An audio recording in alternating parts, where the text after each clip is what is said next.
ओम अतिमानस सूर्याय पूर्ण योगेश्वराय अवतार वरिष्ठाय श्री अरविंदाय नमोस्तुते। ओम दिव्य ज्योतिर्मयी शक्ति ज्ञानदा वरदा शुभा नवजन्मदाता माता मीरांबिका नमोस्तुते। कृपा कुरु चिन्मयी शारदे ज्ञानदायिके सर्वमंगला वरदा नमोस्तस्यै नमो नमः। परम आदरणीय श्री लहरी साहेब, सद्विचार परिवारना आदरणीय अध्यक्ष डॉक्टर पंकजभाई शाह, आदरणीय श्री प्रफुल्लभाई, अन्य ट्रस्टीगण અને ટેકનોલોજીના માધ્યમથી જોડાયેલા આપ સૌ સ્વજનો અને ભવિષ્યમાં જોડાનારા સૌ સ્વજનો, આપ સૌને મારા પ્રણામ। શ્રી અરવિંદની 150મી જન્મ જયંતિના ઉપલક્ષ્યમાં સદવિચાર પરિવારે 5 દિવસની શ્રી અરવિંદ જીવન, કાર્ય, દર્શન એના ઉપરની જે વ્યાખ્યાનમાળા યોજી છે, તો એ સંદર્ભમાં હું મહર્ષિ શ્રી અરવિંદને હૃદયપૂર્વક પ્રાર્થના કરું છું કે એમની દિવ્ય ચેતનાનો કૃપા સ્પર્શ આપણને સૌને, અત્યારે જે શ્રોતાવર્ગ છે એમને અને ભવિષ્યમાં જે શ્રોતાવર્ગ છે એ સૌને શ્રી અરવિંદની દિવ્ય ચેતનાનો કૃપા સ્પર્શ મળે એવી શ્રી અરવિંદના ચરણોમાં પ્રાર્થના સાથે આજે આપણે 3જા દિવસનો વ્યાખ્યાનમાળાનો શુભારંભ કરીએ। આપણે ગઈકાલે જોયું હતું કે શ્રી અરવિંદને વડોદરામાં 13.5 વર્ષ રહ્યા અને વડોદરા એટલે કે ગુજરાત શ્રી અરવિંદની કર્મભૂમિ બની। ઇંગ્લેન્ડને બાદ કરતાં શ્રી અરવિંદ બીજે ક્યાંય આટલો લાંબો સમય એ રહ્યા નથી। પોંડિચેરીની વાત તો અલગ છે, કારણ કે એમની સાધના ભૂમિ હતી। તો ગુજરાતની અંદર શ્રી અરવિંદ આટલો લાંબો સમય રહ્યા એ આપણા સૌને માટે, ગુજરાતને માટે પણ અતિ ગૌરવની વાત છે।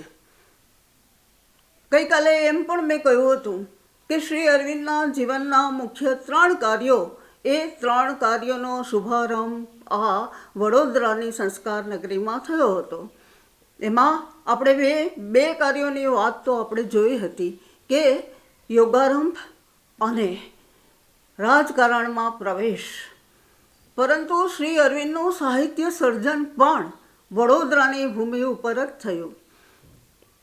જ્યારે પ્રાણાયામ કરતા હતા એની વાત પણ આપણે કરી હતી કે પ્રાણાયામની અંદર એમને 6 કલાકનું પ્રાણાયામ કરતા એટલે એમની આંતરિક શક્તિનો વિકાસ થયો હતો અને કાવ્ય શક્તિ એ 1 કલાકની અંદર લગભગ 200 લીટી એ લખી શકતા હતા।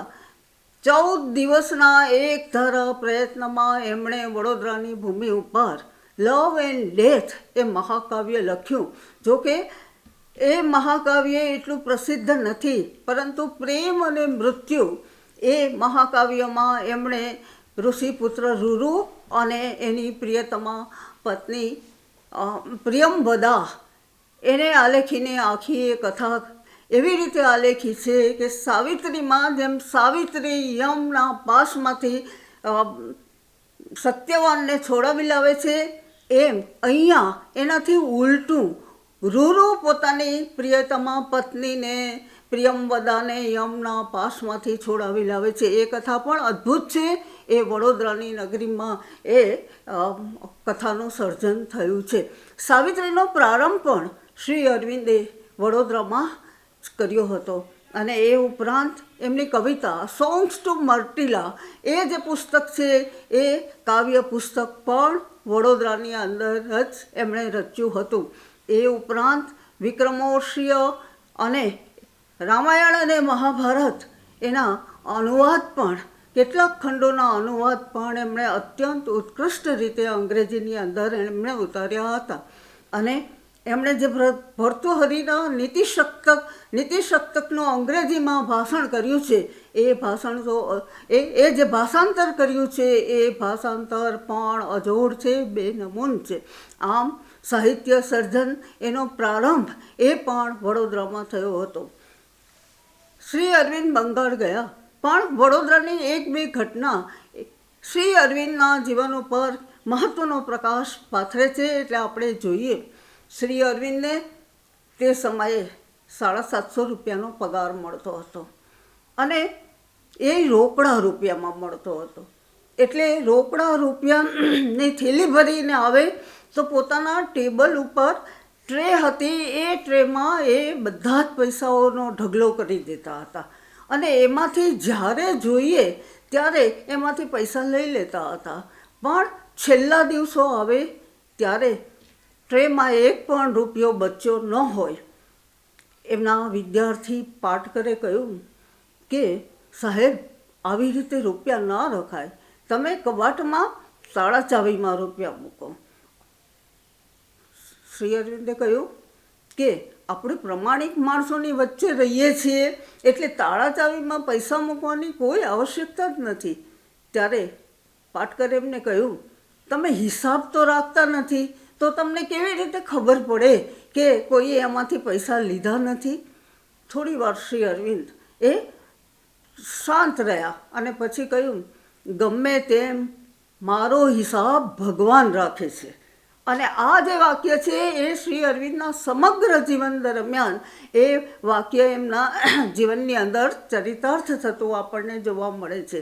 શ્રી અરવિંદે ક્યારેય પૈસાની ચિંતા કરી ન હતી, અને શ્રી અરવિંદે પૈસાની બાબતની અંદર તો એ અત્યંત ઉદાસીન પણ હતા. બીજી વાત એ છે કે શ્રી અરવિંદે જ્યારે વડોદરા છોડ્યું ત્યારે એમના વિદ્યાર્થીઓ, એમના બધા જ વિદ્યાર્થીઓ છે, એ વિદ્યાર્થીઓએ પણ એમને આંસુભરી આંખે વિદાય આપી હતી.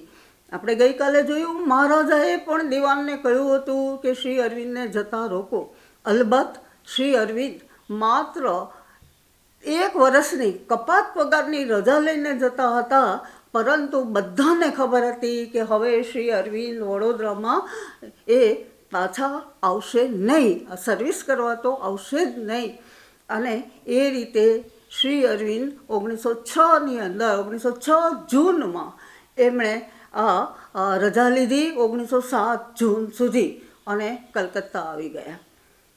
હવે વડોદરાનું આરામદાયી જે જીવન હતું એ જીવન જાણે સમાપ્ત થયું, અને શ્રી અરવિંદના જીવનની અંદર એક નવો જ અધ્યાય શરૂ થયો. એમણે રાજકારણમાં હવે પ્રત્યક્ષપણે ઝંપલાવી દીધું હતું. અત્યાર સુધી વડોદરા રાજ્યમાં હતા એટલે એ ખુલ્લી રીતે રાજકારણની અંદર એ ભાગ લઈ શકતા નહોતા, પરંતુ લોકમાન્ય તિલક, બિપિનચંદ્ર પાલ કે જે લોકો પૂર્ણ સ્વરાજ્યના હિમાયતી હતા, એ લોકો એ શ્રી અરવિંદને પોતાના પક્ષની અંદર એ આવકારી લીધા. અને એટલું જ નહીં, પણ જ્યાં જ્યાં આ સભાઓ થતી હતી અને તિલક મહારાજ અને બિપિનચંદ્ર પાલ જ્યાં રહેતા, જ્યાં મંચ ઉપર બેસતા, ત્યાં શ્રી અરવિંદને પણ પોતાની પાસે બેસાડતા હતા.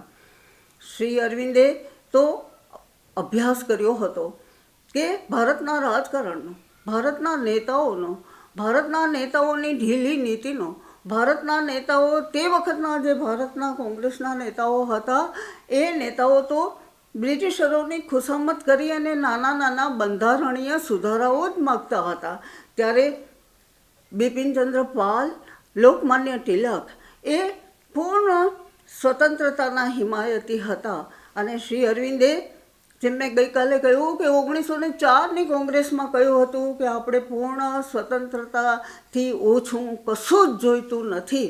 અને આ જે શ્રી અરવિંદનો જે માગણી હતી, એ માગણી આ ઉદ્દામ પક્ષના નેતાઓ છે, એ નેતાઓએ સ્વીકારી લીધી હતી. હવે શ્રી અરવિંદ બંગાળમાં આવ્યા આવ્યા રહેવાને માટે ઘર તો હતું નહીં. એટલે એમના ભાઈએ જે યુગાંતર નામનો જે છાપું શરૂ કરેલું હતું એની ઓફિસમાં થોડો વખત રહ્યા. હવે વર્તમાનપત્રની જે ઓફિસ છે એ ઓફિસની અંદર રહેવાનું તો કેવી સગવડ હોય. પણ આપણે જોયું છે કે શ્રી અરવિંદના જીવનમાં અત્યાર સુધી કોઈ સગવડ કે કોઈ અગવડ એનો એમણે કદી એ વિચાર કર્યો નહોતો. એટલે કેટલી અગવડો સહીને પણ એ યુગાંતરની ઓફિસમાં રહી અને દેશભક્તિને, લોકોના માનસને માં રાષ્ટ્રભક્તિ જગાડવાનું કાર્ય એ ત્યાં કરી રહ્યા હતા. પછી રાજા સુબોધ મલ્લિકને ખબર પડી કે આટલી અગવડ, આટલું બધું સખત કામ શ્રી અરવિંદના શરીરનું ધ્યાન પણ નથી રાખી શકાતું. એટલે એમણે શ્રી અરવિંદના મિત્ર ચારુચંદ્ર દત્તને એમણે કહ્યું કે કોઈ પણ હિસાબે શ્રી અરવિંદને સમજાવો અને એમને કહો કે મારે ત્યાં આવીને રહે. અને પછી શ્રી અરવિંદને એ સુબોધ મલ્લિકના ભવ્ય બંગલાની અંદર લઈ ગયા અને ત્યાં એમને બધી જ આરામદાયી સગવડો મળતી હતી. પરંતુ શ્રી અરવિંદને મળવા અનેક લોકો આવતા, ક્રાંતિકારીઓ પણ આવતા અને ક્રાંતિકારીઓ કોઈના ઘરે મળવા જતાં અચકાતા હતા. આ બધી મુશ્કેલીઓ હતી. એટલે શ્રી અરવિંદે પછી નાનકડું ભાડાનું ઘર શોધ્યું અને સાથે એમના બેન અને પત્ની એ પણ શ્રી અરવિંદની સાથે રહેવા ઈચ્છતા હતા. એટલે ભાડાના ઘરમાં આવ્યા. હવે શ્રી અરવિંદે જોયું કે વર્ષોથી ગુલામી સહન કરી રહેલી પ્રજા છે, એ પ્રજાની નિષ્પ્રાણતાને આપણે દૂર કરવી જ પડે અને એના માટે શું કરવું જોઈએ. એટલે એના માટે એમણે થયું કે એક દૈનિક વર્તમાનપત્ર છે એ શરૂ કરવું જોઈએ. બિપિનચંદ્ર પાલને પણ એ લાગ્યું અને તે લોકોએ વંદે માતરમ નામનું વર્તમાનપત્ર છે એ વર્તમાનપત્ર શરૂ કર્યું. બિપિનચંદ્ર પાલ એમના તંત્રી હતા અને સહતંત્રી તરીકે શ્રી અરવિંદને એમણે નિમ્યા હતા. ભલે તંત્રી તરીકે બિપિનચંદ્રનું નામ હતું, પણ બધું જ વર્તમાનપત્રની બધી જ જવાબદારી શ્રી અરવિંદની હતી. શ્રી અરવિંદ એ વર્તમાનપત્રની અંદર એ લેખો લખવા માંડ્યા કે જેથી કરીને પ્રજાને ખ્યાલ આવે કે મુક્તિ મેળવવી એ ભારતનો એક પ્રમુખ કાર્ય છે. એમણે ભારતની પ્રજાને એ દિશામાં દોરી કે રાષ્ટ્રભક્તિ એ જ સનાતન ધર્મ છે અને રાષ્ટ્રભક્તિની અંદર આધ્યાત્મિકતાનો બીજારોપણ છે એ શ્રી અરવિંદે કર્યું. અને એમણે વંદે માતરમનો મુક્તિ મંત્ર આપ્યો. પ્રજાને વંદે માતરમના મુક્તિ મંત્ર દ્વારા પ્રજાના હૃદયમાં સુષુપ્ત રહેલી મુક્તિની જે ઝંખના છે એ ઝંખનાને જાગૃત કરવામાં વંદે માતરમે ઘણો જ મહત્ત્વનો ફાળો આપેલો છે. વંદે માતરમના તંત્રી લેખો છે. એ તંત્રી લેખોની અંદર શ્રી અરવિંદે બ્રિટિશ સરકારના અત્યાચારો, અન્યાયો, ભારતની પ્રજાની પાયમાલી બ્રિટિશ સરકાર દ્વારા કેવી રીતે થઈ, ગૃહ ઉદ્યોગોનો નાશ કેવી રીતે થયો, આર્થિક અસમાનતા કેટલી બધી વિકટ બની છે, ભારતની ગરીબી, ભારતની દરિદ્રતા, ભારતના ઉદ્યોગોનો વિનાશ કેવી રીતે કર્યો, આ બધી જ બાબતો એમના તંત્રી લેખોમાં રોજ સવારે આવતી હતી. અને પ્રજા પણ આ તંત્રી લેખો છે એ તંત્રી લેખોની વાણી છે એને વાંચવા માટે અને ધારદાર કલમે લખાયેલા આ લેખો છે એ લેખોને માટે હંમેશા ઉત્સુક રહેતી હતી. એટલે વંદે માતરમનો પ્રજાની જાગૃતિ માટેનો ઘણો જ મહત્ત્વનો પ્રયત્ન છે. અને આ વંદે માતરમના શ્રી અરવિંદે લખેલા લેખો છે એ લેખોની નોંધ લંડનની અંદર માન્ચેસ્ટર ગાર્ડિયન જેવા છાપા છે એ છાપાઓમાં પણ એની નોંધ લેવામાં આવતી હતી. અને માન્ચેસ્ટર ગાર્ડિયને તો લખ્યું છે કે આની એક લીટીમાં રાજદ્રોહ રહેલો છે, પરંતુ એવી સિફતથી લખવામાં આવે છે કે ક્યાંય રાજદ્રોહ એ છે એવી રીતે સ્પષ્ટ રીતે સાબિત કરી શકાતું નથી. તે વખતના તત્કાલીન નેતાઓ પણ શ્રી અરવિંદની રાષ્ટ્રભક્તિ એ રાષ્ટ્રભક્તિથી બહુ જ પ્રભાવિત હતા. અને તિલક મહારાજ તો એવું લખે છે એના કેસરી દૈનિકમાં કે ભલે શ્રી અરવિંદ વયમાં સૌથી નાના છે, પરંતુ એની રાષ્ટ્રભાવના છે એ રાષ્ટ્રભાવના એ સૌથી મહત્ત્વની છે, અધિક છે. અને આ રાષ્ટ્રભાવના દ્વારા જ શ્રી અરવિંદ જાણે કે હિન્દ માતાના સ્વરૂપ સાથે એકાકાર થઈ ગયા હોય એવી રીતે એની વાણી પણ એમના અંતરમાંથી પ્રગટે છે. અને આ હિન્દ માતાની સાથે એકરૂપ થયેલી જે વાણી છે એ વાણીનો પડઘો ભારતની પ્રજામાં અવશ્ય પડવા લાગ્યો અને પ્રજાની ચેતના જાગૃત થવા લાગી. શ્રી અરવિંદ એક બાજુથી પ્રજાની ચેતનાને જાગૃત કરી રહ્યા હતા, બીજી બાજુથી ગુપ્ત ક્રાંતિકારી મંડળો છે એ મંડળોને પણ માર્ગદર્શન આપતા હતા. અને પાછળથી શ્રી અરવિંદને કોઈ પૂછ્યું હતું કે એ વખતે તમે ક્રાંતિ દ્વારા ભારતની મુક્તિ છે એ મુક્તિ મળશે એમ તમે કેવી રીતે માની લીધું હતું?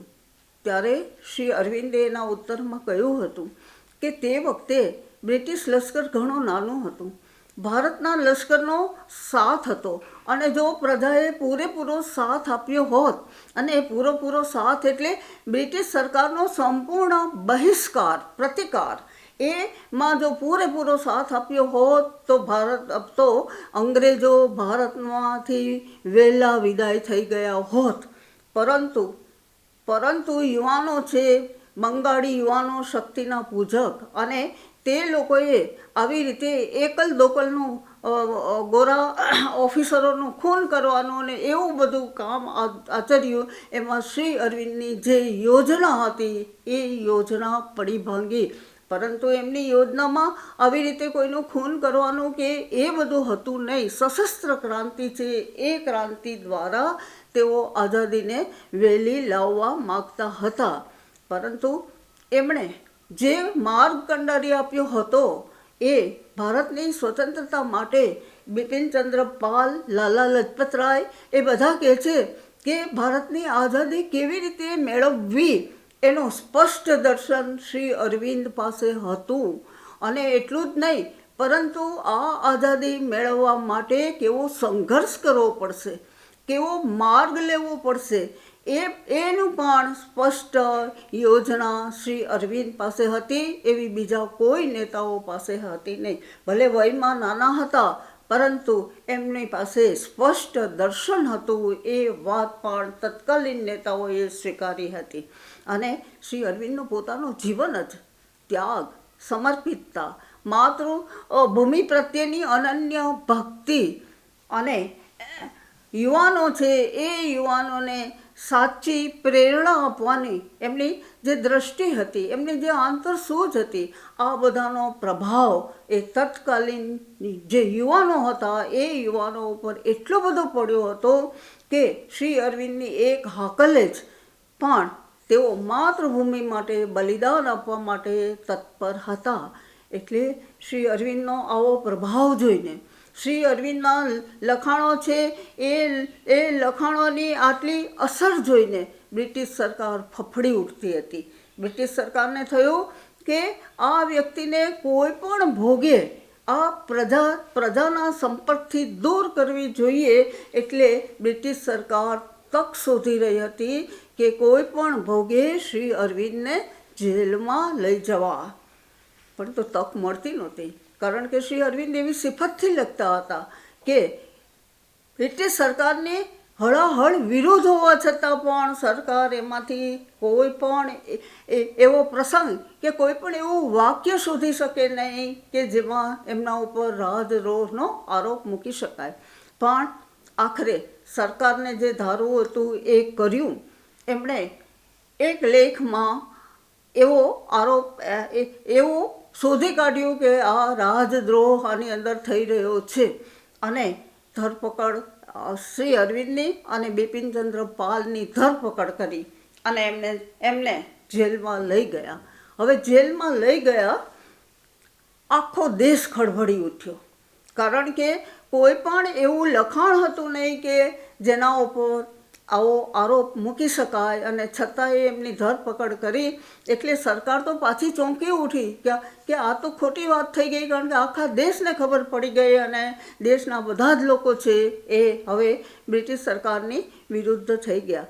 ઝડપી લીધી બીજે દિવસે વંદે માતરમની ઓફિસની, અને એક કાગળિયું ફેંદી નાખ્યું, પરંતુ એમને કોઈ શ્રી અરવિંદ એ વંદે માતરમના તંત્રી છે એવું એક પણ લખાણ કે એવું કશું પણ એમને મળ્યું નહીં. એટલે શ્રી અરવિંદને નિર્દોષ છોડી દેવા પડ્યા. શ્રી અરવિંદ નિર્દોષ છૂટી ગયા. તે વખતે રવિન્દ્રનાથ ટાગોરે એક કવિતા લખી હતી, અને એ કવિતા પણ આખા દેશમાં પ્રસિદ્ધ થઈ ગઈ હતી. હે અરવિંદ રવિન્દ્રેર લહો નમસ્કાર, ભારતના આત્માના તમે છો ઉદ્ગાર. એ કવિતામાં એમણે કહ્યું હતું કે ભારત તમારી પાસેથી માર્ગદર્શન ઈચ્છે છે. તમારો શબ્દ છે એ શબ્દ ભારત માતાનો શબ્દ છે. અને એ કવિતા એ પણ શ્રી અરવિંદને આખા દેશની અંદર પ્રસિદ્ધ બનાવી દીધા. બીજે દિવસે પાર્ટી હતી, કારણ કે શ્રી અરવિંદ નિર્દોષ છૂટી ગયા, અને એના માનમાં પ્રજાએ ખૂબ ઉત્સવ મનાવ્યો હતો. અને કલકત્તાની અંદર સુબોધ મલિકને ત્યાં પાર્ટી હતી, અને એ પાર્ટીમાં બધા સામેલ હતા. ત્યારે રવિ બાબુ પણ ત્યાં મળવા આવ્યા હતા, અને રવિન્દ્રનાથ મળવા આવ્યા. એમણે શ્રી અરવિંદને જોયા અને શ્રી અરવિંદને ભેટી પડ્યા, અને એમણે કહ્યું કે અરવિંદ બાબુ, મને તમે છેતર્યો. શ્રી અરવિંદ કહે કે બહુ વાર નહીં. છેતર્યો એ અર્થમાં કહ્યું કે મેં તો કવિતા લખી હતી, અને તું મને એમ કે જેલમાં તમે લાંબો સમય તમને બ્રિટિશ સરકાર રાખશે, છોડશે નહીં, પણ તમને તો નિર્દોષ છોડી દેવા પડ્યા. ત્યારે શ્રી અરવિંદે કહ્યું કે બહુ વાત નહીં. એટલે શ્રી અરવિંદને ખબર હતી કે આ વખતે તો છોડી દીધા છે, પણ બીજી વખતે પણ કોઈ પણ રીતે સરકાર છે એ સરકાર એમની ધરપકડ કરશે. એટલે શ્રી અરવિંદને પાછળ બ્રિટિશ સરકાર, આપણે પહેલે જ દિવસે જોયું હતું કે એ કિશોર વિદ્યાર્થી હતા ત્યારથી સરકારની કરડી નજરે એમના ઉપર હતી. તે અત્યારે પણ સરકાર એમની પાછળ જ પડેલી હતી કે કોઈ પણ ભોગે એ પોતાના શ્રી અરવિંદને એ પોતાના કટ્ટર દુશ્મન માનતી હતી બ્રિટિશ ગવર્મેન્ટ, અને કોઈ પણ ભોગે એમને આમાં જેલમાં અથવા તો કાળા પાણીની સજા દ્વારા દેશ નિકાલ કરવાનો એ સરકારનો ઈરાદો હતો. હવે શ્રી અરવિંદ વંદે માતરમના લેખ કેવી રીતે લખતા હતા એનું એમની સાથેના એક કર્મચારીએ વર્ણન કર્યું હતું કે અડધી રાત્રે શ્રી અરવિંદ એ ઓફિસમાં હતા, વંદે માતરમની ઓફિસમાં જ હતા, અને સમાચાર આવ્યા કે લાલા લજપત રાય, એ વખતના એમ કહેવાતું હતું ને કે લાલ, બાલ અને પાલની ત્રિપુટી, એ ઉદ્દામવાદી પક્ષના નેતાઓ હતા. તો એ ઉદ્દામવાદી પક્ષના નેતાઓમાં લાલા લજપત રાય પંજાબના નેતા હતા, અને એમની ધરપકડ, એમને હદપાર કરવામાં આવ્યા. બ્રિટિશ સરકારે હદપાર કરી. એ સમાચાર આપ્યા. શ્રી અરવિંદ ઊંઘમાં હતા. શ્રી અરવિંદ ઉઠ્યા, એક કાગળ લીધો, અને એ કાગળથી કોઈ સીધું લખાણ એમણે કર્યું, અને એ લખાણમાં એમણે લખ્યું કે નોકરશાહી આપણને પડકાર ફેંક્યો છે, એ પડકાર આપણે ઝીલી લઈએ છીએ. આજે તો એક લજપતને હદપાર કર્યો છે, પણ ઓ પંજાબના નરવીરો, ઓ પંજાબના કેસરી સિંહો, આપણે આ પડકારને ઝીલીને એક નહીં 100 લજપત છે એ લજપત જાગી જશે, એ સરકારને આપણે બતાવવાનું છે. આવું લખાણ લખ્યું. બીજે દિવસે વંદે માતરમમાં આવ્યું, અને આખા દેશની અંદર એ જુવાળ વ્યાપી ગયો. શ્રી અરવિંદના લખાણમાં એવી તાકાત હતી. એમની કલમ છે, એ કલમ એમણે જે કહ્યું હતું કે એમને મારી જે શસ્ત્ર છે એ શસ્ત્ર એ મારી કલમ છે. એ ધારદાર કલમની વાણીમાં જે ચમત્કૃતિવાળી અંગ્રેજી ભાષાની અંદર લેખો લખાતા હતા, એ લેખોથી તો લંડનમાં પણ જે ભારતીય કાઉન્સિલ જે બ્રિટિશરોની હતી એ પણ ફફડી ઉઠતી હતી. એટલે હવે આ સમય દરમિયાન એક શ્રી અરવિંદના જીવનની એક બીજું ગુપ્ત જે પાસું છે એ પણ આપણને જાણવા મળે છે. એમાં એવું કે શ્રી અરવિંદ નિર્દોષ છૂટી ગયા, સુબોધ મલ્લિકના ઘરે રહેતા હતા અને તે વખતે શ્રી અરવિંદના પત્ની મૃણાલિની એમના પિતાને ત્યાં શિલોંગ રહેતા હતા. શ્રી અરવિંદ નિર્દોષ છૂટી ગયા એટલે મૃણાલિની પિતાની સાથે શ્રી અરવિંદને અભિનંદન આપવા માટે કલકત્તા આવ્યા અને ભોપાલ બાબુ કલકત્તાની અંદર એમને ઘર હતું, નિવાસ હતું, ત્યાં તે લોકો હતા. ભોપાલ બાબુ એક સાંજે શ્રી અરવિંદને સુબોધ મલ્લિકને ઘરે આમંત્રણ આપવા માટે ગયા અને આમંત્રણ આપ્યું કે આજે સાંજે શ્રી અરવિંદ અમારે ત્યાં આવે અને ભોજન લે અમારી સાથે. પણ શ્રી અરવિંદ તે વખતે ત્યાં હતા નહીં.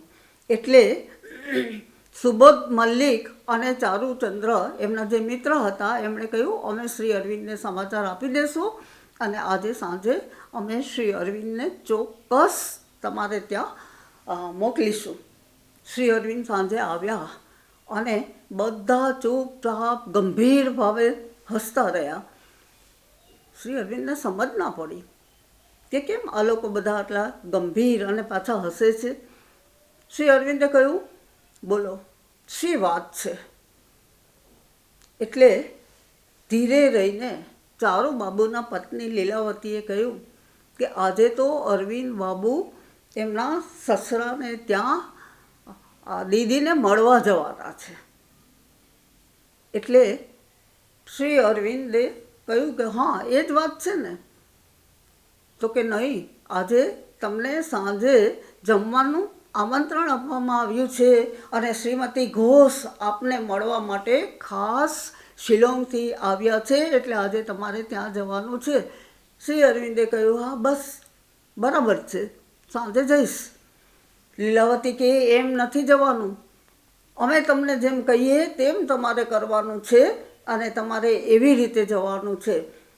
સુબોધનો નોકર તમને કપડાં પહેરાવશે, તમને ઇસ્ત્રી કરેલા કપડાં અને તમને તૈયાર કરશે. તમારે એવી રીતે તૈયાર થઈ અને જવાનું છે અને શું કરવાનું છે એ હું તમને કહીશ.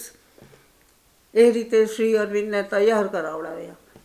શ્રી અરવિંદ તો ચારુબાબુ લખે છે કે તત્વવેત્તા બિચારા અમે જેમ કહીએ એમ ચૂપચાપ કરતા રહ્યા અને પછી તૈયાર થઈને આવ્યા ત્યારે એટલા સુંદર લાગતા હતા, પણ એમના ચહેરા ઉપર એક શરમાળ સ્મિત હતું અને કે આજે તો અરવિંદ બાબુ શ્રીમતી ઘોષને મળવા જવાના છે એમ બધા તાળી પાડી અને આનંદ કરવા લાગ્યા. પણ શ્રી અરવિંદના ચહેરા ઉપર કોઈ એક શરમાળ સ્મિત સિવાય કોઈ પરિવર્તન આવ્યું નહીં. પછી લીલાવતી એમને 2 ચમેલીના ફૂલોની માળા આપી અને માળા આપી અને એમને કહ્યું કે એક માળા તમે અમારા મીનુ દીદીના હાથમાં આપજો અને બીજી માળા તમે રાખજો અને મીનુ દીદી તમને પહેરાવશે અને તમે એમને પહેરાવજો. શ્રી અરવિંદે કહ્યું, હા બરાબર, તમારી આજ્ઞાનું હું પાલન કરીશ. અને પછી શ્રી અરવિંદ જ્યારે જતા હતા ત્યારે કહ્યું કે આજે તમે ત્યાં રાત રોકાઈ જજો, સવારે આવશો નહીં. અને દરવાનને કહ્યું કે તું દરવાજો ખોલીશ નહીં, 10 વાગે બંધ કરી દેજે. અને પછી એ લોકો બધા ઉપર જઈને સૂઈ ગયા.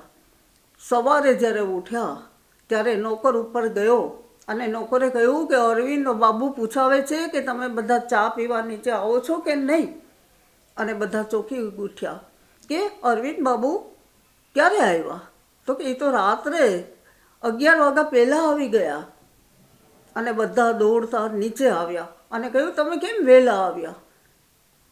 તો કે લીલાવતી, તમે કહેલી આજ્ઞાનું મેં બરાબર પાલન કર્યું છે, પણ મેં મૃણાલિનીને સમજાવ્યા કે મારે આટલું કામ છે, આમ છે. એમણે મને રજા આપી અને હું આવતો રહ્યો.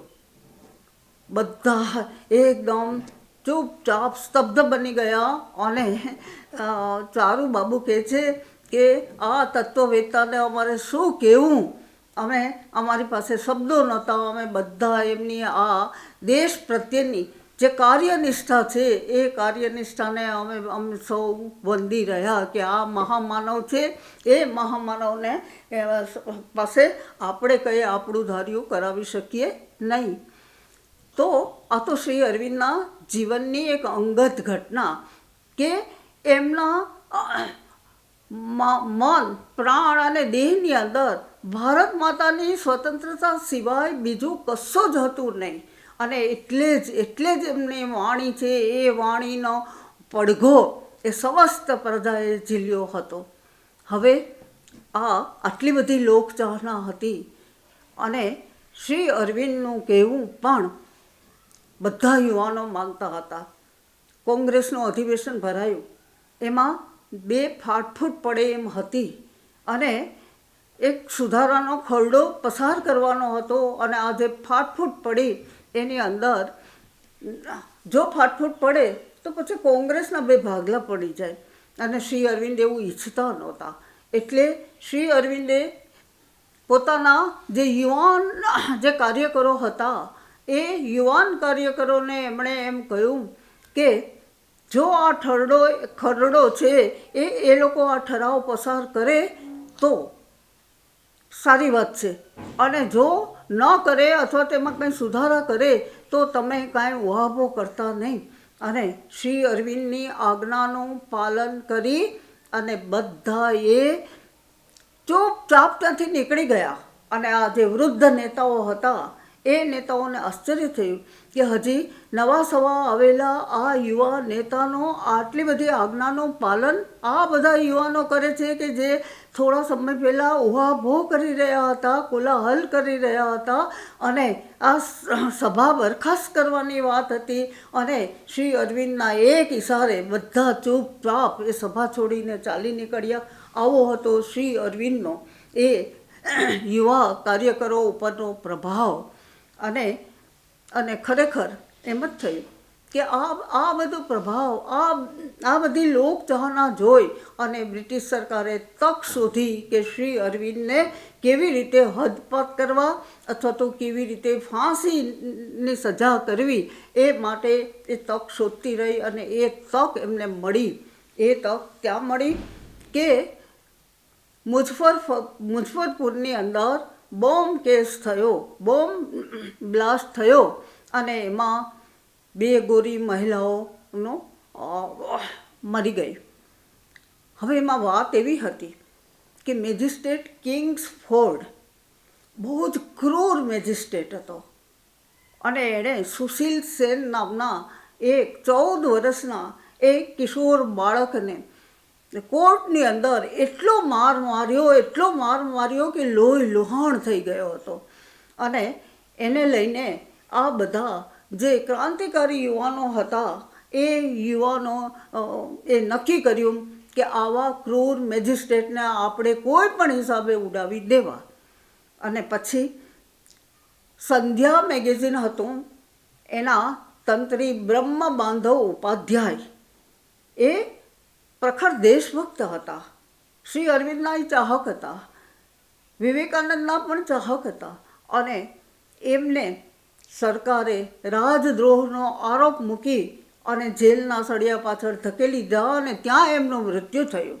એટલે આ બધા ઉકળી પડ્યા અને નક્કી કર્યું કે કિંગ્સફોર્ડને એમણે નક્કી કર્યું કે આ જે ક્રૂર મેજિસ્ટ્રેટ છે એ મેજિસ્ટ્રેટને આપણે ઉડાવી દેવું. એટલે જોયું કે દરરોજ આટલા વાગે ઘોડાગાડીમાં નીકળે છે, બંધ ઘોડાગાડીમાં નીકળે છે. એટલે એક દિવસ એ નક્કી કર્યું અને શ્રી અરવિંદની પૈતૃક સંપત્તિ હતી એ ત્યાં એ ખુલ્લી જમીનની અંદર ત્યાં એ લોકોએ બોમ્બ બનાવવાનું શરૂ કર્યું. બોમ્બ બનાવ્યો ખરો અને પછી એ બોમ્બ ખુદીરામ બોઝ અને પ્રફુલ્લ ચાકી એને આ કામ સોંપ્યું. અને એ લોકોએ બંધ ઘોડાગાડીની અંદર એ કિંગ્સફોર્ડ એ છે તો એને ઉડાવી દેવા માટે એ બોમ્બ ત્યાં ફેંક્યો. હવે તે દિવસે એવું થયું કે કિંગ્સફોર્ડ નહોતો, એ ઘોડાગાડીમાં 2 ગોરી મહિલાઓ હતી અને એ 2 મહિલાઓ છે એ મહિલાઓનો મૃત્યુ થઈ ગયો અને બ્રિટિશ સરકાર ફફડી ઉઠી.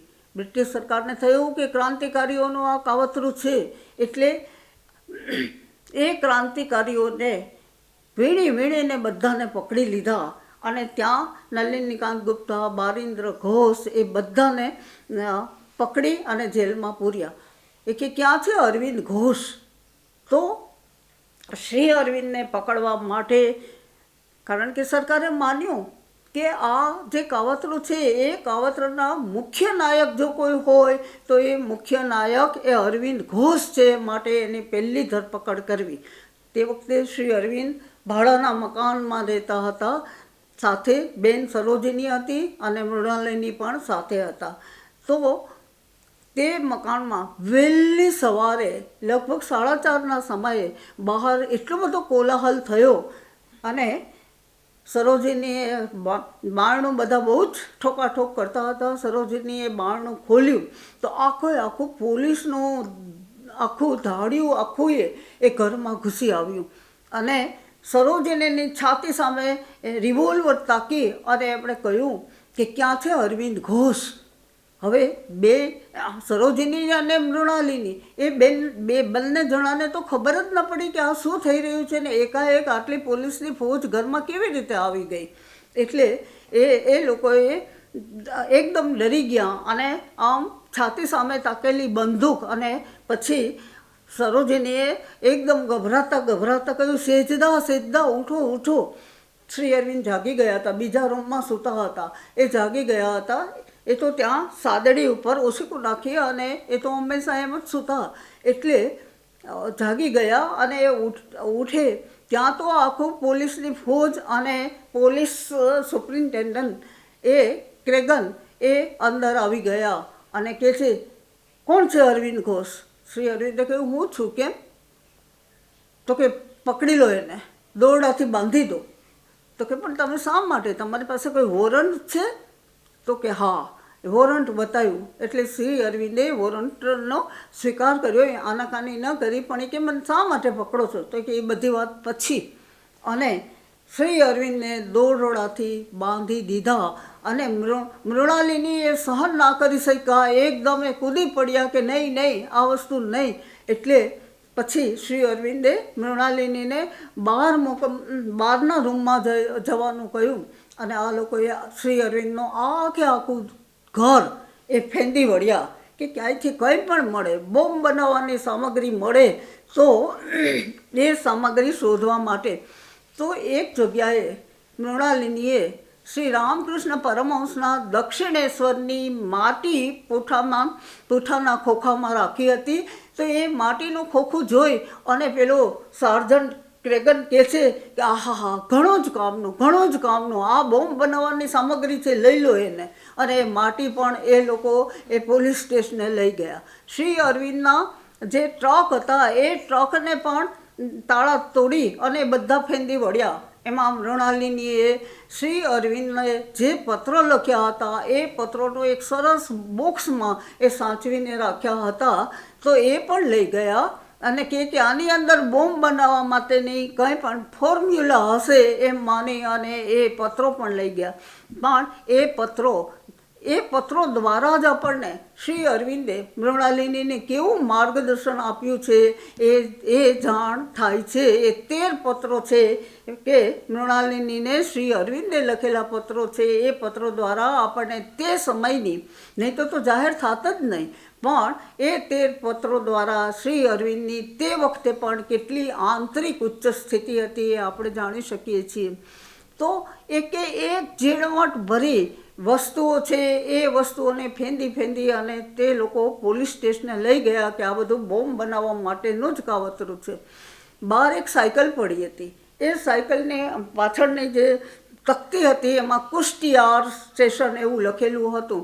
એટલે કે આ તો ઘણી જ કામની છે, કારણ કે કુષ્ટિયારમાં જે બોમ્બનો કુષ્ટિયારના જેને મારી નાખવામાં આવ્યા છે, તો આ જ સાયકલ ઉપર કોઈ ગયું હશે અને આમ થયું એમ માનીને એ સાયકલને પણ લઈ ગયા. એક પેટી ખુલતી નહોતી, તાળું ખુલતું નહોતું, તો એ આખી પેટી એ લોકો પોલીસ સ્ટેશને લઈ ગયા.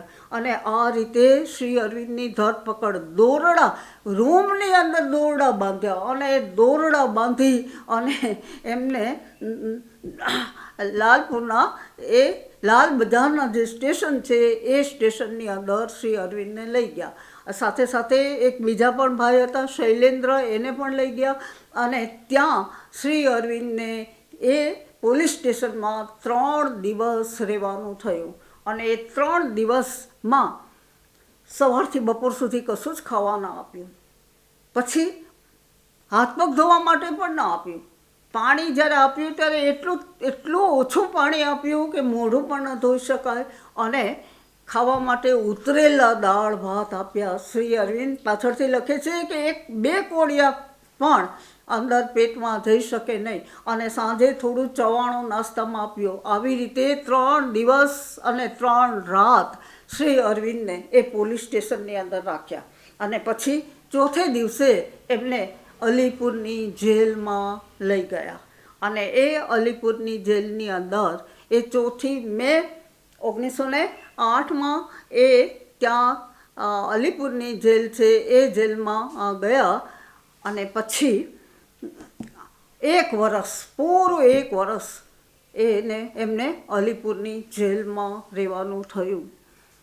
એટલે શ્રી અરવિંદના જીવનની અંદર રાજકારણમાં ભાગ લીધો, પણ ભગવાન એવું ઈચ્છતા નહોતા. એટલે શ્રી અરવિંદને એ ભગવાન જેલની બંધ કોટડીમાં લઈ ગયા. એ પહેલાં શ્રી અરવિંદના જીવનમાં આધ્યાત્મિક અનુભૂતિ કેવી થઈ એની એક વાત આપણે કરીને પછી શ્રી અરવિંદનું જે જેલ જીવન છે એ જેલ જીવન કેવું હતું અને જેલમાં એમને ભગવાને કેવી રીતે આ આધ્યાત્મિક માર્ગનું જ્ઞાન આપ્યું એ વસ્તુ આપણે પછી જોઈએ. તો શ્રી અરવિંદ કોંગ્રેસના અધિવેશનમાં હતા અને એ અધિવેશનમાં નક્કી થયું કે શ્રી અરવિંદે જે સુધારા છે એ સુધારા સૂચવ્યા હતા. કારણ કે શ્રી અરવિંદ પૂર્ણ સ્વરાજ ઈચ્છતા હતા અને પૂર્ણ સ્વરાજ માટેની ફોર્મ્યુલા શું છે એ પણ શ્રી અરવિંદ પાસે હતી. એમણે જે માર્ગ કંડારી આપ્યો હતો એ માર્ગ એ હતો, એમાં 5 મુદ્દાઓ હતા. એ માર્ગમાં એક તો સ્વરાજ, બીજું બોયકોટ એટલે બહિષ્કાર, પ્રતિકાર, અને એ પછી જે હતું ગ્રામોદ્ધાર અને રાષ્ટ્રીય કેળવણી.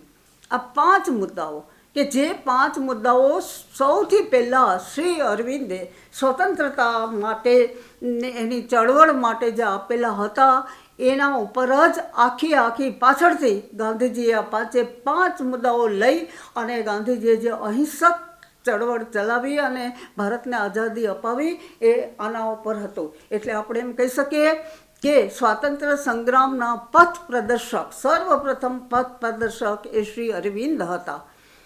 તો પછી સુરતમાં કોંગ્રેસનું અધિવેશન ભરાવાનું નક્કી થયું 1907માં. અને 1907 26મી ડિસેમ્બર એ સુરતમાં કોંગ્રેસનું અધિવેશન ભરાવાનું હતું. શ્રી અરવિંદની બહુ તબિયત સારી નહોતી, પરંતુ કોંગ્રેસના અધિવેશનની અંદર જવું અનિવાર્ય હતું. એટલે પછી શ્રી અરવિંદ અને બીજા યુવાનોને શ્રી અરવિંદના સંભાળ રાખવાનો કહી, કારણ કે કોંગ્રેસના અધિવેશનમાં કંઈ પણ થઈ શકે એવી શક્યતા બધાને જણાતી હતી. એટલે કોંગ્રેસના અધિવેશનમાં શ્રી અરવિંદ અને બધા જ મવાડ પક્ષના નેતાઓ અને ઉદ્દામવાદી પક્ષના નેતાઓ, એટલે મવાડ પક્ષની અંદર ફિરોજ શાહ મહેતા હતા, દાદાભાઈ નવરોજી હતા, રાસ બિહારી ઘોષ હતા. એ મવાડ પક્ષના ઢીલી નીતિના નેતાઓ હતા. જ્યારે આ બાજુ લાલ બાલ પાલ અને શ્રી અરવિંદો એ ઉદ્દામવાદી પક્ષ કે જે લોકો સંપૂર્ણ સ્વરાજ્ય માગતા હતા. તો સુરતમાં એ 26મી ડિસેમ્બરે 1907માં એ કોંગ્રેસનું અધિવેશન ભરાયું અને એ અધિવેશનની અંદર આ શ્રી અરવિંદે સૂચવેલા જે સુધારાઓ હતા એ સુધારાઓ એ મવાડ પક્ષ પણ સ્વીકારવાનો હતો એવી સમજૂતી થઈ હતી. પરંતુ જ્યારે ઠરાવ વાંચવામાં આવ્યો ત્યારે આખું બધું જ બદલાઈ ગયું હતું. એટલે તિલક મહારાજ ઊભા થઈ અને કહે છે દગો થયો, બધું જ ફરી ગયું હતું. અને પછી તો આ જે બધું ફરી ગયું એટલે બધા મહારાષ્ટ્રીયન યુવાનો અને બધા ઊભા થઈ ગયા અને ઊભા થઈ અને આખો મંચ ઉપર જે બધા મવાડ પક્ષના નેતાઓ હતા એ નેતાઓની સામે થઈ ગયા. એમાં તો કોઈએ જોડા પણ ઉછળ્યા હતા અને રાસબિહારી ઘોષને એક જોડો વાગ્યો પણ ખરો અને એણે એ એક જોડો લઈને કહ્યું કે આ દેશનું કાર્ય આટલું કર્યું એનું મને આ ફળ મળ્યું. એવી રીતે એમણે વાત પણ કરી અને ભંગાણ થયું. એટલે મંચ ઉપર તિલક મહારાજ હતા, શ્રી અરવિંદ હતા. એટલે એમનું રક્ષણ કરવા માટે બધા જ મરાઠી અને બધા નવયુવાનો છે એના ઉપર આવી ગયા અને મંચ તૂટી ગયો, કડળભૂસ થઈ ગયો. અને આમ સુરતની કોંગ્રેસ છે એ કોંગ્રેસની અંદર ભંગાણ પડ્યું અને બે ભાગલા સ્પષ્ટ રીતે પડી ગયા. એટલે આ એક બહુ મોટી ઘટના એ ત્યારે બની ગઈ. પછી શ્રી અરવિંદને તે વખતે થયું હતું કે જે અંદરથી આધ્યાત્મિકતાનો ઉદય થયો હતો, એમના હૃદયની અંદર ભગવાનને પામવાની જે તીવ્ર ઉત્કંઠા હતી અને આ રાજકારણની અંદર એ કશો જ સમય મળતો નહોતો. એટલે શ્રી અરવિંદે એમના નાના ભાઈ બારીન્દ્ર ઘોષને કહ્યું કે તમે કોઈ એવી વ્યક્તિને ઓળખો છો, એવા કોઈ સંત કે એવા કોઈ મહાત્માને ઓળખો છો કે જે મને શાંતિ આપી શકે, મારે એમને મળવું છે. એટલે બારીન્દ્ર ઘોષ તે વખતે પૂનામાં હતા અને એમણે એ પરિચયમાં હતા વિષ્ણુ ભાસ્કર લેલે નામના યોગી, જે દત્તના ઉપાસક હતા, જેમને દત્તાત્રેયનો સાક્ષાત્કાર કર્યો હતો. એમના એ પરિચયમાં હતા અને એમણે એ લેલેને તાર કર્યો અને કહ્યું કે તમે વડોદરા પહોંચો, તમે જલ્દીથી વડોદરા પહોંચો. અને એ લેલેને થયું કે વડોદરા જવાનું છે શાને માટે? પણ તરત જ એ તો યોગી હતા, એમને તરત જ અંદરથી એમ થયું કે મારે કોઈ એક મહાન પુરુષને દીક્ષા આપવાની છે. અને એ વડોદરા આવી પહોંચ્યા. શ્રી અરવિંદ પણ સુરતથી વડોદરા આવ્યા. સુરતથી જ્યારે શ્રી અરવિંદ વડોદરા આવ્યા ત્યારે શ્રી અરવિંદ આવવાના છે એનો સમાચાર મળતા જ શ્રી અરવિંદના વિદ્યાર્થીઓ, શ્રી અરવિંદના મિત્રો એ બધા સરકારની ખફા નજર હોવા છતાંય, પ્રિન્સિપાલે ના પાડી હોવા છતાંય બધા વિદ્યાર્થીઓ સ્ટેશન ઉપર ભેગા થઈ ગયા હતા અને એટલા બધા ઉત્સાહમાં, એટલા બધા આનંદમાં હતા કે શ્રી અરવિંદને જે ઘોડાગાડીમાં લઈ જવાના હતા એ ઘોડાગાડીના ઘોડા છોડી અને યુવાનો છે એ યુવાનો શ્રી અરવિંદની ગાડીને જાતે ખેંચી એમણે. એટલે એટલી બધી લોકચાહના તે વખતે વડોદરામાં શ્રી અરવિંદને આપી હતી. શ્રી અરવિંદ પાછા જ્યાં પહેલાં રહેતા હતા એ ખાસીરાવ જાદવના બંગલે જ ઉતર્યા હતા. ત્યાં ગયા, ત્યાં વિષ્ણુ ભાસ્કર લેલે છે એ લેલે પણ ત્યાં હતા. લેલે એમને ત્યાં મળ્યા અને ત્યાં મળ્યા ત્યારે લેલે અને એકાંતમાં મળ્યા, કારણ કે ત્યાં એકાંત શ્રી અરવિંદને હતું જ નહીં. આટલા બધા લોકો મળવા આવતા હતા પણ એકાંત શોધી અને લેલેની સાથે શ્રી અરવિંદે વાત કરી.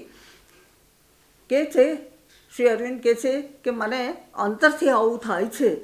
તો લેલે એમને કહ્યું કે રાજકારણ છોડી દો, હું તમને જરૂર આધ્યાત્મિક માર્ગે આગળ લઈ જઈ શકું એમ છું, પણ તમારે એને માટે રાજકારણનો સંપૂર્ણ ત્યાગ કરવો પડે. ત્યારે શ્રી અરવિંદે કહ્યું એ તો શક્ય જ નથી, જ્યાં સુધી ભારત માતાની સ્વતંત્રતા ન થાય ત્યાં સુધી હું એને છોડી શકું એમ નથી. એ મારા જીવનનો એક લક્ષ્ય છે, મારા જીવનનું એક મુખ્ય કાર્ય છે. પણ તો પણ લેલેએ કહ્યું કાંઈ વાંધો નહીં, શું તમે 3 દિવસ મારી સાથે રહી શકશો? એટલે શ્રી અરવિંદે કહ્યું કે હા, 3 દિવસ તો કાંઈ વાંધો નહીં. એટલે રાજકારણના એ ઉકળતા ચરુ જેવા વાતાવરણમાંથી શ્રી અરવિંદને લેલે 3 દિવસ સંપૂર્ણ એકાંતમાં લઈ ગયા અને વડોદરામાં મજુમદારના વાડામાં ઉપલે માળે લેલે, એમના પત્ની ગોપિકાબાઈ અને શ્રી અરવિંદ 3 દિવસ ત્યાં રહ્યા. ત્યાં લેલે શ્રી અરવિંદને લઈ ગયા. ત્યાં એક બાર હિંચકો હતો. તે હિંચકા ઉપર બેસાડીને કહ્યું બેસો. પછી કહ્યું જુઓ. ત્રીજું વાક્ય હતું વિચારો બહારથી આવે છે. જુઓ, વિચારો બહારથી આવે છે, એ વિચારોને તમે મનમાં અંદર પ્રવેશવા ન દો. ફક્ત આટલી જ વાત કરી અને શ્રી અરવિંદ લેલેની સાથે હિંચકા ઉપર બેઠા. એમણે ખરેખર જોયું કે વિચારો બહારથી આવે છે અને બહારથી આવેલા જે વિચારો છે એને મનની અંદર એ પ્રવેશવા નહીં દેવાના. અને આ વાત એમણે પોતાની અંદર એ કરવા લાગ્યા ને 1 કલાકમાં તો મન શાંત થઈ ગયું. એકદમ 1 કલાકની અંદર તો મનમાંથી બધા જ વિચારો અદૃશ્ય થઈ ગયા અને એ વિચારો એકદમ મન ખાલી શૂન્ય થઈ ગયું. અને 3 દિવસમાં શ્રી અરવિંદને નિર્વાણ બ્રહ્મની અનુભૂતિ થઈ. મનથી જ નહીં, મનથી ઉપર એ નિર્વાણ બ્રહ્મ જે અનુભૂતિ કરતાં અનુભૂતિને પ્રાપ્ત કરવા માટે વર્ષો સુધીની તપશ્ચર્યા કરવી પડે, એ અનુભૂતિ શ્રી અરવિંદને માત્ર 3 દિવસમાં, શ્રી અરવિંદે તો પાછળથી કહ્યું 3 દિવસ નહીં, 1 જ દિવસની અંદર એમને આ મહાન અનુભૂતિ થઈ. અને એ અનુભૂતિ પછી શ્રી અરવિંદને વિચાર કરવાની જરૂરત જ ન રહી. બધું જ ઉપરથી આવે અને આખું બ્રહ્મ છે, એ બ્રહ્મની અંદર બધું જ છાયાચિત્ર જેવું છે એવી અનુભૂતિ એ થવા લાગી. એટલે શ્રી અરવિંદના જીવનની અંદર જેમ આપણે જોયું કે બધું આધ્યાત્મિક અનુભૂતિઓ છે, એ આધ્યાત્મિક અનુભૂતિઓ એમના જીવનમાં સાવ સહજ રીતે ઉતરી આવી. અને એ સહજ રીતે ઉતરી આવેલી જે આધ્યાત્મિક અનુભૂતિઓ છે એ અનુભૂતિઓ દ્વારા પરમાત્મા એમને ધીરે ધીરે છે કેટલી ભૂલભુલામણીમાંથી પસાર કરીને અતિમનસના સ્વર્ણિમ શિખરે લઈ ગયા. એ વાત આપણે પછી કરશું. પણ મન શાંત થઈ ગયું, વિચારો અદૃશ્ય થઈ ગયા, બ્રહ્મની અનુભૂતિ થઈ, સતત અનુભૂતિ ચાલુ રહી. હવે આ પરિસ્થિતિની અંદર શ્રી અરવિંદને મુંબઈમાં કોંગ્રેસ ભરાવાની હતી અને એ અધિવેશનમાં શ્રી અરવિંદને ભાષણ આપવાનું આમંત્રણ મળ્યું. અને એ આમંત્રણ મળ્યું તો શ્રી અરવિંદ કહે કે વિચાર જ નથી તો ભાષણ કેવી રીતે આપું? એમણે લેલેને વાત કરી તો લેલેએ કહ્યું તમે આમંત્રણનો સ્વીકાર કરી લો અને તમે સભાને નારાયણ રૂપ માની નમસ્કાર કરજો, વાણી ઉપરથી આવશે. શ્રી અરવિંદે સ્વીકાર તો કર્યો પણ છતાંય હજુ એ ખાતરી નહોતી કે વાણી ઉપરથી આવશે. મન શાંત, શૂન્ય, વિચારવિહીન અને કેવી રીતે ભાષણ આપવું એ હજી એમને સમજાતું નહોતું. એટલે એમણે લેલેને કહ્યું કે આ વખતે તમે મારી સાથે મુંબઈ આવો, કારણ કે આ અધિવેશનમાં ભાષણ આપવાનું છે, તમે મને મદદ કરજો. તો લેલે એ વાત સ્વીકારી અને મુંબઈ આવ્યા. ભાષણ આપવાનું હતું, ત્યાં જવાનું હતું. એક વિક્ટોરિયા ગાડીમાં લેલે અને શ્રી અરવિંદ બેઠા. બાજુમાં છાપું હતું. છાપાના હેડિંગ ઉપર શ્રી અરવિંદની નજર ગઈ કે ગુનેગારને ફાંસી અને તંત્રીની ધરપકડ, આવા સમાચારો ઉપર નજર ગઈ. બસ બીજું તો કંઈ હતું નહીં, કોઈ વિચાર તો હતા નહીં. અને પછી ત્યાં ભાષણ આપવા માટે ગયા અને ભાષણ આપવા માટે જેમ લેલે કહ્યું હતું તેમ સભાને નારાયણ રૂપ માની નમસ્કાર કર્યા. અને ખરેખર ખરેખર એક શબ્દ પછી બીજો શબ્દ ઉપરથી આવવા લાગ્યો અને એ ભાષણ એ એમનું અદ્ભુત ભાષણ છે. એમણે એ મુંબઈના કોંગ્રેસ અધિવેશનમાં જે ભાષણ આપ્યું છે એ ભાષણ મનની ભૂમિકાનું નથી, પરંતુ મનથી ઉપરની જે ભૂમિકા છે એમાંથી આવેલું. અને ત્યાર પછી શ્રી અરવિંદ જ્યાં જ્યાં ગયા, મુંબઈ ગયા, મુંબઈથી પૂના ગયા હતા, અમરાવતી ગયા હતા, જ્યાં જ્યાં ગયા ત્યાં બધા જ ભાષણો છે એ આ મનથી ઉપરની ચેતના છે એ ચેતના દ્વારા જ એ ભાષણો સીધા આવ્યા હતા. એટલે શ્રી અરવિંદ કહે છે કે લેલે પાસેથી જ્યારે છૂટા પડવાનું હતું, કલકત્તા આવવાનું અને છૂટા પડવાનું હતું, ત્યારે લેલેને શ્રી અરવિંદે કહ્યું, હવે તો તમે મારી સાથે નથી, તો પછી મારે શું કરવું? તમે મને માર્ગદર્શન આપો. એટલે લેલા એમને સૂચનાઓ આપતા હતા, પણ એ સૂચના આપતા આપતા અચાનક શ્રી અરવિંદે કહ્યું કે મને હૃદયમાંથી આ મંત્ર સ્ફુર્યો છે, એમ લેલેને એમને બતાવ્યું.